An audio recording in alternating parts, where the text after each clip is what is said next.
Chapitre 16, Le secret du Verbe fait chair. Une parenthèse dans l'éternité par Joel S. Goldsmith. Tes oreilles entendront derrière toi une parole qui dira, voici le chemin, marchez-y dit, quand vous vous tournerez à droite et quand vous vous tournerez à gauche. Isaïe 30, verset 21. Au commencement était la parole, et la parole était avec Dieu, et la parole était Dieu. Au commencement était le Verbe, et le Verbe était avec Dieu, et le Verbe était Dieu. Toutes choses ont été faites par lui, et rien de ce qui a été fait n'a été fait sans lui. En lui était la vie, et la vie était la lumière des hommes. La lumière brille dans les ténèbres, et les ténèbres ne la comprennent pas. Il y eut un homme envoyé par Dieu, nommé Jean. Il est venu comme témoin, pour rendre témoignage à la lumière, afin que tous crussent par lui. Il n'était pas cette lumière, mais il était envoyé pour rendre témoignage de cette lumière. C'était la vraie lumière, qui éclaire tout homme venant dans le monde. Il était dans le monde, et le monde a été fait par lui, et la terre ne l'a pas connu. Il est venu vers les siens, et les siens ne l'ont pas reçu. Mais à tous ceux qui l'ont reçu, il a donné le pouvoir de devenir fils de Dieu, à ceux qui croient en son nom. Ceux-ci ont été engendrés non par le sang, ni par la volonté de la chair, ni par la volonté de l'homme, mais par Dieu. Et le Verbe s'est fait chair, il a habité parmi nous, et nous avons contemplé sa gloire, la gloire du seul enfant du Père, pleine de grâce et de vérité. Jean 1, versets 1 à 14. Le Verbe se fait chair, c'est-à-dire qu'il devient le Fils de Dieu dans la conscience des hommes. La conscience de la plupart des hommes est obscure, de sorte qu'elle ne peut ni recevoir ni croire au Fils de Dieu. Mais pour ceux qui peuvent recevoir, pour ceux qui ont une certaine intuition spirituelle, le Fils de Dieu peut venir et être reçu, et parce que le Fils de Dieu peut être reçu même par une seule personne dans le monde entier, cela rend possible pour tous les hommes, pour nous aussi, de devenir des fils de Dieu. Tous les mystiques du monde ont révélé qu'il n'y a qu'un seul moi, un seul ego, un seul être infini. Dieu a créé l'être individuel, vous et moi, à son image et à sa ressemblance, non pas par l'acte de la conception et de la naissance humaine, mais il a envoyé l'homme dans l'expression de tout ce qu'il est et de tout ce qu'il a, et cela sans aucun processus. En raison de cette relation spirituelle avec Dieu, l'homme est un avec son Créateur, même si, à une époque lointaine, il a quitté la maison de son père et a décidé d'être quelque chose de lui-même, devenant ainsi le prodigue. Il ne s'est pas contenté de partager la sagesse, la richesse et la grâce du Père, et lorsqu'il s'est éloigné de la maison du Père, de ce moi divin, il s'est approprié le sens personnel du moi, essayant de se frayer un chemin au moyen de ses propres efforts, de sa sagesse et de sa force, mais échouant misérablement. Voilà, en substance, toute l'histoire de la race humaine. C'est l'histoire de l'homme naturel qui n'est pas soumis à la loi de Dieu. C'est l'expérience de chacun d'entre nous. Avant de comprendre la nature de Dieu et de l'être humain, nous pensions peut-être que Dieu était un être lointain, probablement assis sur un nuage ou au ciel, une sorte de père surhumain qui nous récompensait lorsque nous étions bons, s'il le remarquait, et qui nous punissait lorsque nous étions mauvais, ce qu'il remarquait toujours. À cette époque sombre, Dieu était une sorte de super Père Noël qui, si nous réussissions à lui plaire, pouvait condescendre à faire quelque chose pour nous, et qui, si nous lui déplaisions, nous maintenait dans une sorte d'obscurité où nous infligeait une punition. Dans cette phase d'obscurité, nous devions compter sur nous-mêmes pour progresser dans la vie, gagner notre vie à la sueur de notre front, nous soumettre à toutes les lois, sanitaires, économiques et juridiques, dont beaucoup sont peu judicieuses et injustes, et vivre sous la domination, tantôt de la famille, tantôt de l'État. Nous n'avions aucun accès à quoi que ce soit de nature spirituelle qui puisse résoudre nos problèmes à notre place ou nous aider en cas d'urgence. Nous étions des êtres humains, non éclairés, non illuminés, nous étions dans les ténèbres, nous avions le sentiment d'exister en dehors de Dieu. Dieu était à 1 million d'années-lumière, au-delà des étoiles, et dans ce sentiment de séparation, nous pensions que nos péchés et ceux de tous nos ancêtres avaient pour effet de nous éloigner de Dieu. Au plus profond de notre cœur, nous nous sentions insatisfaits et incomplets parce que nous n'avions pas montré la richesse du Fils de Dieu, ni la santé et la perfection de la vie éternelle. Ressentant cette absence, ce sentiment de séparation et d'incomplétude, nous sommes entrés en nous-mêmes et avons demandé, « Ô Dieu, où es-tu? Y a-t-il un Dieu, ou ai-je été trompé?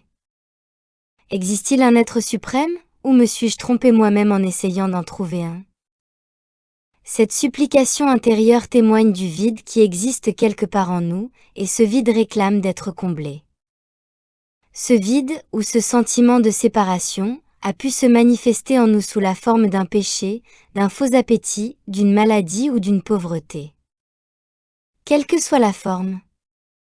Quelle que soit la forme, il s'agissait en réalité d'un sentiment d'incomplétude, qui a fait naître en nous le désir d'être complet et entier. Nous avons peut-être interprété cela comme un désir d'être en bonne santé, ou d'avoir des réserves suffisantes, ou comme un désir de compagnie, mais au fond de nous, notre véritable désir était d'être réunis avec notre source.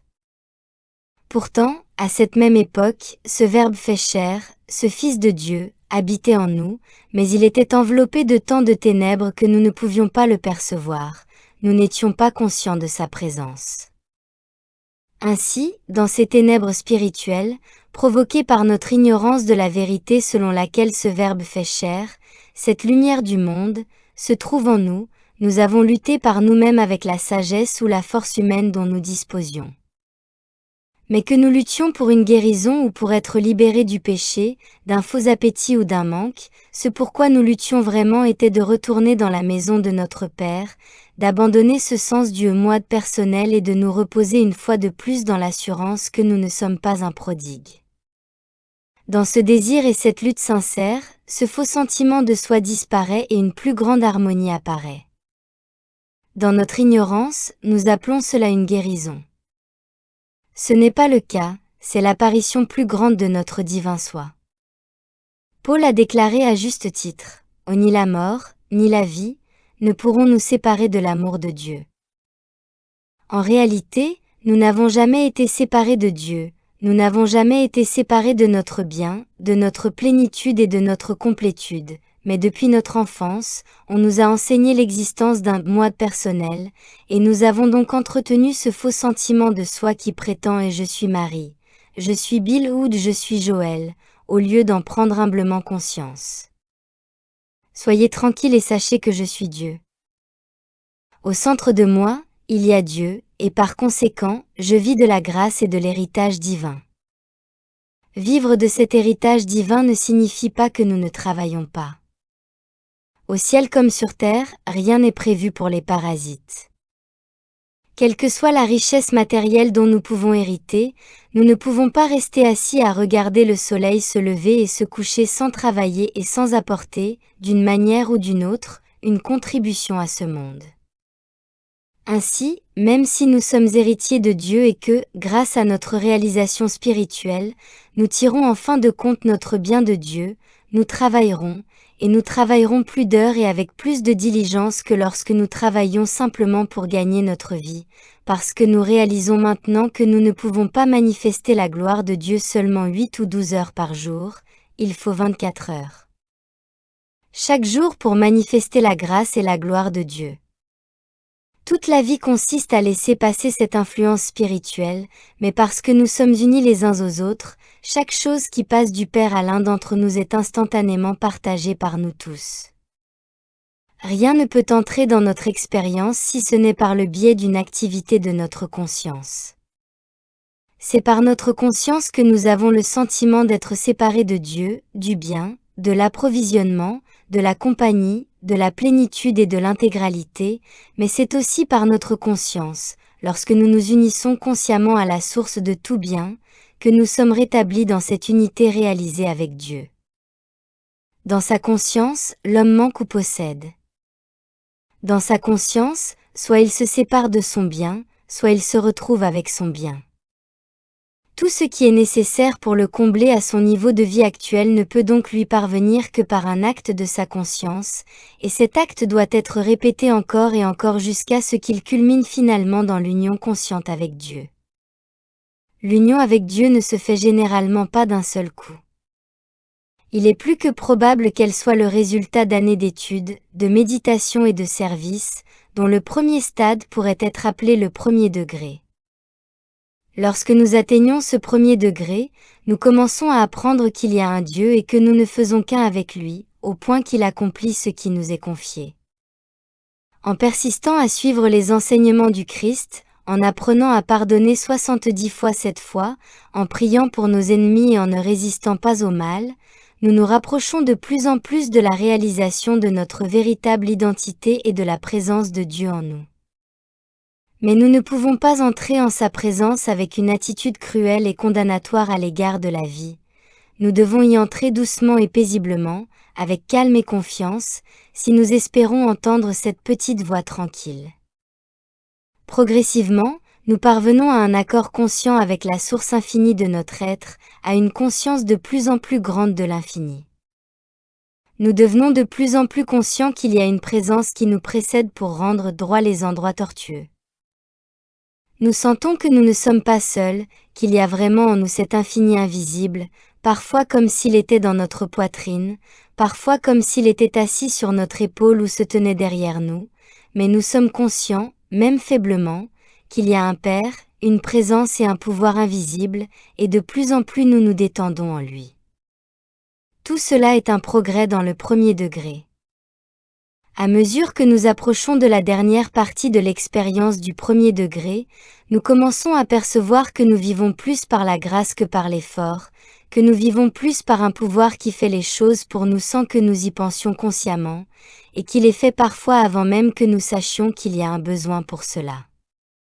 Quelque chose semble nous précéder et changer les relations entre nous et les personnes que nous rencontrons. Le résultat final du passage par ce degré est l'acquisition d'une conviction intérieure absolue que là où nous sommes, Dieu, que l'endroit où nous nous trouvons est une terre sainte, qu'il y a un celui qui accomplit ce qui nous est donné de faire, qu'il y a une grâce divine qui pourvoit à nos besoins, non par la force, ni par la puissance, mais par le très doux Esprit de Dieu qui est en nous. Malgré cette conscience permanente d'une présence intérieure, il existe encore un autre obstacle qui sépare tous les hommes de la réalisation et de la démonstration de Dieu, la croyance qu'il y a deux pouvoirs. Au début de notre étude de la vérité, nous recherchons Dieu en tant que puissance parce que, dans notre ignorance, nous aimerions utiliser la puissance de Dieu plutôt qu'une autre puissance. Mais le plus grand accomplissement à ce stade de notre développement est la réalisation de Dieu en tant qu'un, non pas en tant que pouvoir sur d'autres pouvoirs, mais en tant qu'unique pouvoir. C'est lorsque nous commençons à réaliser que Dieu est la seule puissance que nous ne craignons plus les puissances extérieures sous quelque forme que ce soit, pas même les armées des étrangers. En passant par le premier degré, une transformation de la conscience s'opère, et dans la mesure où nous atteignons une conscience de la présence de Dieu et une réalisation de l'infini invisible, nous commençons à perdre notre haine, notre peur et notre amour du monde extérieur. Nous ne haïssons ni ne craignons plus les germes, les infections, les contagions, les épidémies ou les accidents. Nous ne haïssons ni ne craignons ni n'aimons plus la forme, quelle que soit la variété exprimée. Nous commençons à réaliser la non-puissance de toute forme. Nous ne craignons pas les tremblements de terre, les ouragans, les tornades, les cyclones ou les inondations. Nous comprenons qu'en raison de la nature infinie de l'être spirituel, ces phénomènes ne sont pas des pouvoirs. Ils sont le bras de la chair, le néant. En développant et en renforçant notre perception de Dieu en tant que présence, loi, vie éternelle et paix, nous perdons en même temps notre peur de toutes les formes matérielles, qu'elles apparaissent sous la forme d'une condition ou d'une personne. Nous commençons à ressentir ce que le Maître a ressenti devant Pilate. Tu ne pourrais avoir aucun pouvoir sur moi, si cela ne t'était donné d'en haut. Grâce à notre conscience éclairée, Nous percevons que tous les maux de ce monde ne sont que des ombres engendrées par la croyance universelle en deux pouvoirs, et nous perdons cette croyance à mesure que Dieu devient de plus en plus réel en tant que présence et puissance. La conscience éclairée est un état de la conscience individuelle, la vôtre et la mienne, lorsque la peur et la haine des formes extérieures commencent à disparaître. L'amour excessif pour les choses de ce monde diminue également, bien que cela ne signifie pas que nous ne devons pas apprécier les belles choses de la vie, en faire l'expérience, si cela sert un but, les posséder. Cela ne veut pas dire que nous ne devons pas apprécier une belle maison, si elle nous est offerte. Cela ne veut pas dire que nous ne devons pas apprécier la richesse, si elle nous est offerte. Cela veut dire que nous ne devons pas être attachés à toute forme de matérialité au point d'en faire une nécessité, un élément important de notre vie, alors qu'elle n'est qu'une partie du tableau qui défile. Perdre notre haine, notre peur ou notre amour du monde extérieur ne s'obtient pas en prononçant des mots ou en faisant des affirmations ou des déclarations, mais seulement en développant notre conscience par la prise de conscience d'une présence divine dont nous réalisons finalement qu'elle est notre propre soi, le moi-même de notre être. Au début de notre voyage spirituel, nous étions dans l'obscurité, dans une ignorance spirituelle flagrante, nous ne connaissions pas la vérité. De ce fait, nous vivions dans la conscience matérielle, tout notre sens de la vie était matérialiste, tout ce à quoi nous pensions était du point de vue matériel, et le pouvoir était placé dans la matière ou dans la forme, soit pour le bien, soit pour le mal. Nous étions conscients d'être des individus vivant leur propre vie, oscillant entre succès et échec, tout cela parce que nous étions limités à notre propre esprit, à notre force physique et à notre sens personnel du bien et du mal. L'une des premières choses que nous avons apprises, c'est que nous ne sommes pas seuls, qu'il y a une présence en nous, une présence plus grande que tout ce qui existe dans le monde, une présence qu'au début nous appelons lui, sans raison particulière parce que cette présence n'a pas de genre. Elle n'est ni masculine ni féminine, elle est incorporelle et spirituelle, elle ne peut jamais être vue, entendue, goûtée, touchée ou sentie. Elle n'est connue que dans la mesure où nous en faisons l'expérience. Nous pouvons dire que nous le ressentons, mais nous ne le ressentons pas par le biais de notre sens du toucher. Plus correctement, nous pourrions dire que nous sommes conscients de sa présence.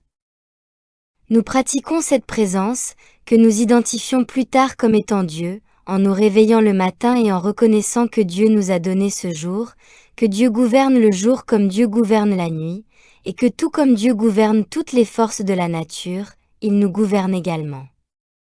En tant qu'être humain, nous ne sommes pas gouvernés par Dieu, ni soumis à la loi de Dieu, et c'est pourquoi tout peut nous arriver, que ce soit une glissade dans la baignoire, une sortie de route devant une automobile, ou le fait d'attraper un tout petit germe et d'être alité et malade pendant des semaines. Tout peut nous arriver jusqu'à ce que nous prenions conscience de la présence et que nous commencions à pratiquer la vérité en nous-mêmes chaque jour. Au fur et à mesure que nous poursuivons cette pratique, un calme intérieur s'installe. Nous devenons plus calmes à l'intérieur, plus paisibles, nous avons une plus grande confiance en nous-mêmes parce que nous savons maintenant qu'il y a quelque chose de plus grand que nous qui travaille avec nous, en nous et à travers nous. Il se peut que nous entendions la petite voix tranquille nous parler aussi clairement que n'importe quelle personne, nous donnant des instructions spécifiques dans un langage que nous ne pouvons pas mal comprendre. Parfois, nous sommes conscients de l'existence d'une grande lumière à l'intérieur de nous-mêmes, et la simple présence de cette lumière change toute notre expérience extérieure. Cette présence peut s'annoncer et se révéler à nous de bien des manières, mais l'une des façons de savoir s'il s'agit d'une véritable expérience spirituelle est qu'elle est toujours suivie de signes. Ceux-ci peuvent prendre la forme d'une guérison d'une discorde physique, mentale, morale ou financière. L'expérience peut apporter des relations humaines plus heureuses avec les autres, elle peut augmenter nos réserves, ou elle peut nous trouver un emploi.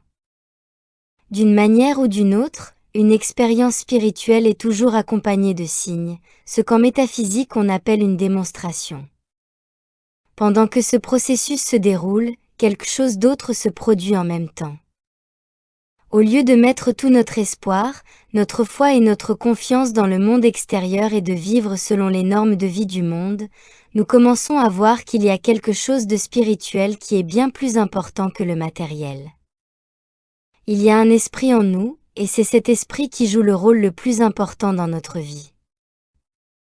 Si un besoin impliquant une somme d'argent se présente dans notre expérience, nous ne nous mettons pas immédiatement à planifier, à intriguer ou à chercher comment obtenir cette somme d'argent, mais nous réalisons plutôt « Attendez une minute ». L'homme ne vit pas seulement de pain, mais aussi d'effets extérieurs, l'homme ne vit pas seulement d'argent. Nous laissons alors tomber le problème et très vite, ce qui est nécessaire à sa solution se présente à nous. Cela peut coûter de l'argent, mais si c'est le cas, l'argent sera fourni, ou cela peut même venir sans qu'il y ait besoin d'argent. Ce n'est pas l'argent qui est nécessaire, c'est la parole de Dieu qui est nécessaire, et lorsque la parole de Dieu arrive, elle fournit soit l'argent, soit ce qui est nécessaire sans argent. À l'époque où nous dépendions des moyens humains, si nous avions un problème physique, par exemple une difficulté cardiaque, toute notre attention aurait été centrée sur la correction du fonctionnement du cœur. Mais maintenant, grâce à cette pratique de la présence et à la méditation, quelque chose en nous dit, l'homme ne vivra pas seulement du cœur, du foie, des poumons, de la digestion ou de l'élimination, mais de toute parole qui sort de la bouche de Dieu. Nous ne pensons pas au cœur, au foie ou aux poumons, nous ne pensons pas à la digestion, à l'élimination ou aux muscles, nous réalisons que l'homme vit de la parole de Dieu. À la suite de cette prise de conscience, soit l'organe ou la fonction du corps est réparée, soit nous sommes capables de vivre confortablement sans lui. Grâce au développement intérieur, nous apprenons dans ce premier degré que, alors qu'auparavant nous pensions avoir besoin de choses sur le plan extérieur et que toute la lutte de notre vie consistait à obtenir davantage de ces choses, maintenant nous nous détendons de cette lutte et nous réalisons que l'homme ne vit pas seulement de pain. Alors que nous faisions nos premiers pas vers le royaume, nous avons été conduits à cette révélation spirituelle. Ne savez-vous pas que le royaume de Dieu est au-dedans de vous ? Ne savez-vous pas que vous êtes le temple de Dieu? Ne savez-vous pas que le Fils de Dieu, le Christ, habite en vous? Ces paroles ont été prononcées avec une certaine conviction de leur vérité, et notre cœur a répondu. C'est ce que je crois, ou ce que j'aimerais croire, que je ne suis pas seul au monde, que Dieu ne m'a pas envoyé dans ce monde pour ensuite m'abandonner.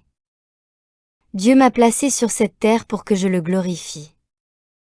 Mais comment puis-je glorifier Dieu de quelque manière que ce soit, lié comme je semble l'être par mes péchés, mes maladies, mes faux appétits et ma pauvreté? Comment puis-je glorifier Dieu dans ma lutte pour survivre, dans ma lutte pour subvenir aux besoins de ma famille? Comment puis-je glorifier Dieu? La réponse est, vous ne pouvez pas. Mais si l'Esprit de Dieu habite en vous, alors vous devenez l'enfant de Dieu, et vous êtes héritier de toutes les richesses célestes. Notre première instruction en matière de sagesse spirituelle révèle que nous ne devons plus regarder vers le ciel, et que les collines vers lesquelles nous nous tournons pour obtenir de l'aide se réfèrent aux lieux élevés de la conscience.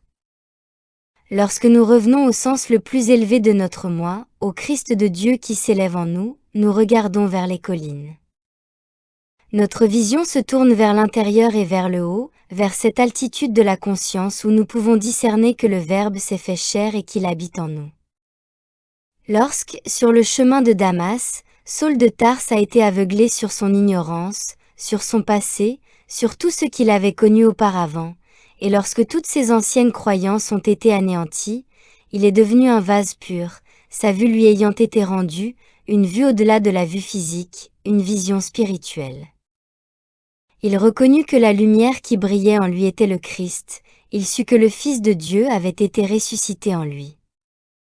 Il resta seul avec ce secret sacré, se retirant du monde pour communier et tabernacle avec ce Verbe fait chair en lui.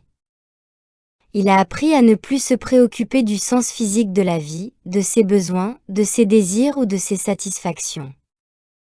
Désormais, il était élevé dans sa conscience, et il tabernait dans son esprit avec cet esprit qui avait été élevé, cet esprit né dans l'environnement mental modeste de Saul de Tarse, humainement sage, mais spirituellement ignorant.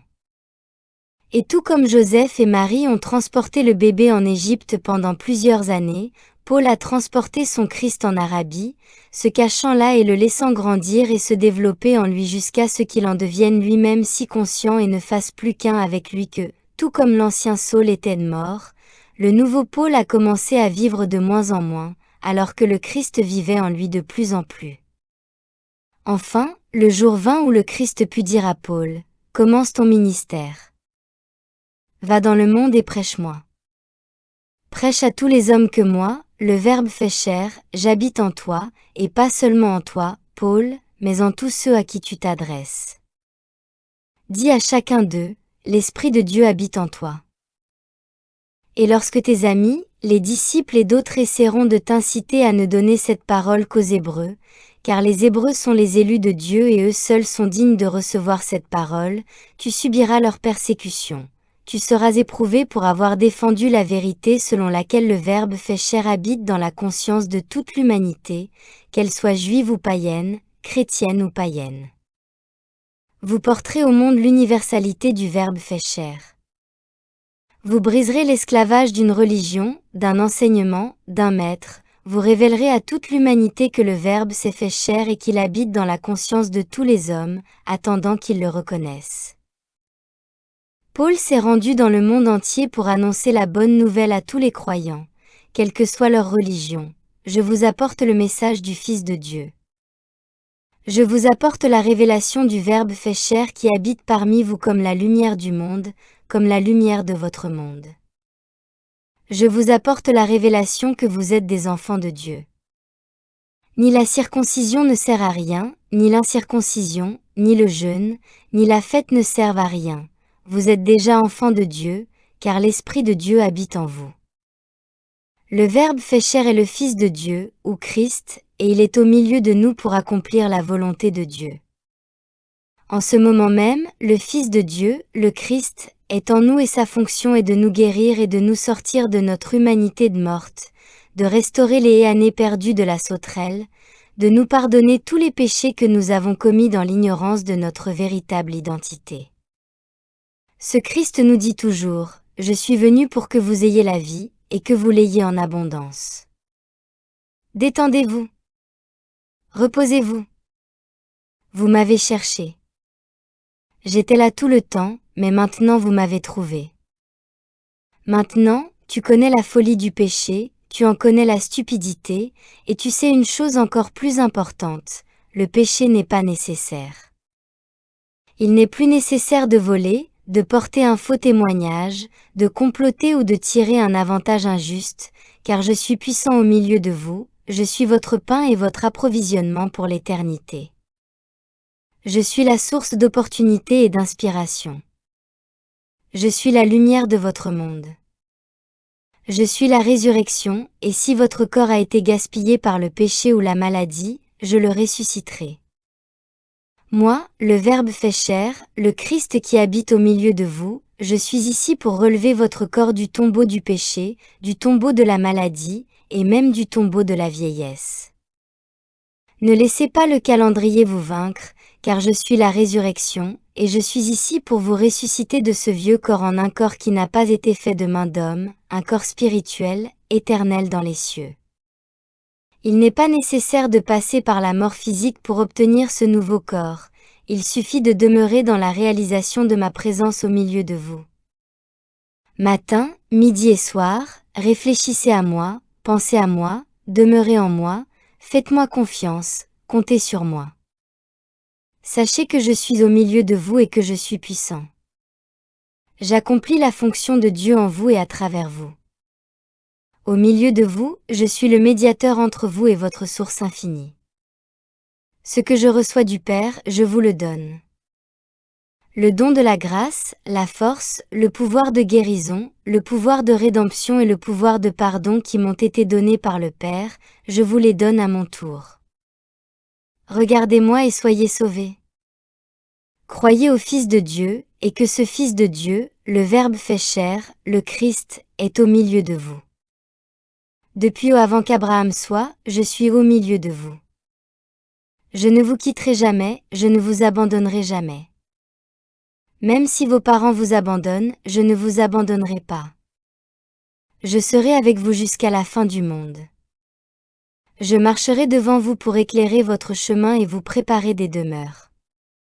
Quelles que soient les épreuves ou les tribulations auxquelles nous sommes confrontés sur notre chemin humain, notre recours est de nous souvenir consciemment de la parole faite chair qui habite en nous, et de sa fonction. Si nous glissons, sa fonction est de nous relever, si nous péchons, sa fonction est de nous pardonner, 70 fois 7 fois. Une fois que cette vérité nous a été révélée, nous entamons la partie la plus difficile de notre voyage, car vient maintenant la période où nous devons faire de la vérité une partie de notre propre être et la faire fructifier dans notre vie individuelle. Le moyen d'y parvenir est de pratiquer la présence de Dieu. Très vite, cette pratique de la présence devient une seconde nature pour nous, et nous pouvons à peine respirer sans nous rendre compte que, sans la grâce de Dieu, nous ne pourrions pas respirer. Le corps en soi ne peut pas respirer, le corps en soi ne peut pas se tenir sur ses pieds. Un corps, séparé de la conscience, s'effondre et tombe.